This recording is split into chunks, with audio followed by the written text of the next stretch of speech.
Hello, my name is Sean Dry. I'm a history faculty member at Oakland Community College. And in this video, I'm going to be talking about inclusive and equitable pedagogy. The first thing we want to do is be clear on the definitions of the terms that we're using. I have here two definitions that came from a recent book by Kelly Hogan and Vijay Sathi that I think are very useful. So when we use the term equity, we're talking about students having access to the same opportunities. But that's not necessarily the same thing as equality. When we talk about equity, we are thinking about and talking about the system, structures, and oppressive forces that act as barriers for some students more than others. And we want to name those things and then do what we can to dismantle them. The picture that I've included here is pretty commonly found on the internet as a way of demonstrating the difference between equality and equity. If we want to give our students equal opportunities and have them all do the same thing or have access to the same thing, then that's going to privilege those who are coming into our classes with more preparation, more understanding, more exposure to the hidden curriculum of how college works. If instead we have an equity mindset, then we pay attention to the fact that some of our students are coming into our classes better prepared than others, often through no fault of their own, but because of the socioeconomic class that they may be coming from, the history of college exposure that their family has, and so on. So when we treat our students equitably, we care about their starting point, and we do what we can to address the fact that some of our students are coming into class with better preparation than others. This definition of inclusion is good too. We want all of our learners to feel welcome, feel valued, and safe in our courses. So in this video, I'm going to talk about two key aspects of inclusive and equitable pedagogy that I've encountered frequently in the work that I've done. And those two aspects are in course design, how we set up our courses to be inclusive and equitable, and then also in bias discernment, which is what we do to ourselves to make ourselves more inclusive and more equitable when we're dealing with our students. In the area of course design, here are some of the key concepts that I've seen people talk about over and over and over again. The really big one is that we want to put more structure and more support into our courses than we may think that our students need.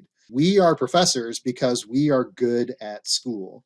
That doesn't necessarily mean that all of our students or even most of our students are good at school.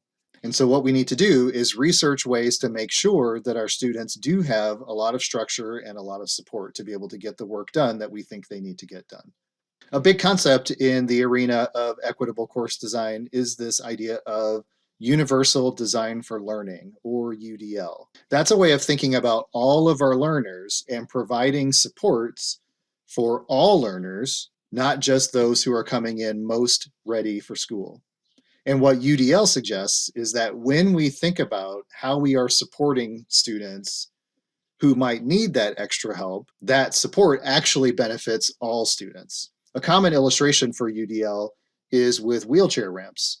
A business may put in a wheelchair ramp to help a certain set of their customers be able to get into the door. It will certainly benefit customers who are in wheelchairs, but it might also benefit anybody who just doesn't feel like walking upstairs and would be helped by being able to go up a ramp instead. So from that perspective, you can think about supports and helps and aids that you might put into your courses that you think are going to be beneficial to a particular group of your students, but may actually be beneficial to all of them. A very common approach to inclusive and equitable course design is thinking about how many and what kind of assessments that you are using for your students. How are you checking that they know what they're supposed to know? Inclusive and equitable course designers recommend multiple low-stakes assessments rather than few high-stakes assessments. So for example, rather than having just a midterm and a final, and having those two assessments be very high stakes and count a lot toward a student's grade, they recommend maybe doing something like more frequent low stakes quizzes.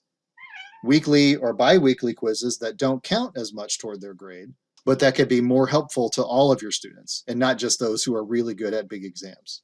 Finally, something to consider when building an inclusive and equitable course is thinking about what opportunities are you providing for your students to share their own cultural backgrounds and their own identities and perhaps their communities. This is a way of helping students feel welcome and included and safe because you are giving them time and opportunities to talk about themselves and their experiences and their backgrounds, and as much as possible, even incorporating that into the learning experience. In addition to thinking about how you want to shape your course to make it more equitable and inclusive, we also want to think about ourselves as individuals. We instructors are coming into our courses with certain biases, implicit biases. This definition from the Kirwan Institute tells us that we're talking about here attitudes and stereotypes that we bring with us that are involuntary, that are unconscious, and affect our understandings, our actions, and our decisions, including how we interact with our students. When thinking about what biases you might have and how they might be affecting how you interact with students, here are some common questions that I've seen people talk about. So if you use discussion boards, when you choose which students to respond to on the discussion board, do you lean towards certain students more than others? Do your reactions and responses to some students and some students' responses vary from those you give to different students? When you are talking and giving examples, do you use examples from a very limited cultural experience so that maybe some of your students can't relate to the examples that you're giving? Are the topics and the subjects that you address as you work through the content of your course inclusive? Or do they only address a certain perspective? When you're selecting which textbooks and which course materials you're going to use, do you pay attention to who the authors are? Do you select materials that provide a wide range of cultural perspectives? If you invite guest speakers to come to your class, do your guest speakers tend to look a lot like you or reflect a certain very limited cultural perspective? An interesting question that I've been wrestling with lately is there a certain type of culture that is most likely to succeed in my course? Another way of asking that is, have I built my course to be such that people like me are going to be most likely to be successful in that course? Or have I given thought to how people who aren't like me might be able to succeed?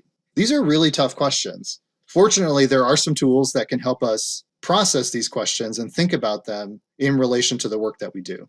The two tools that I've listed here are also on the resource guide that I've built for this workshop. Speaking of, here is the link that you can use to get to that resource guide. On this page, I have a lot of resources for you: articles to read, books to check out, websites to view, podcasts to listen to. Many people have been addressing these topics of inclusive and equitable pedagogy, and so there's a lot to dig into if you're interested. Thank you for your time today, and good luck on your journey to become more inclusive and equitable in your teaching. Bye-bye.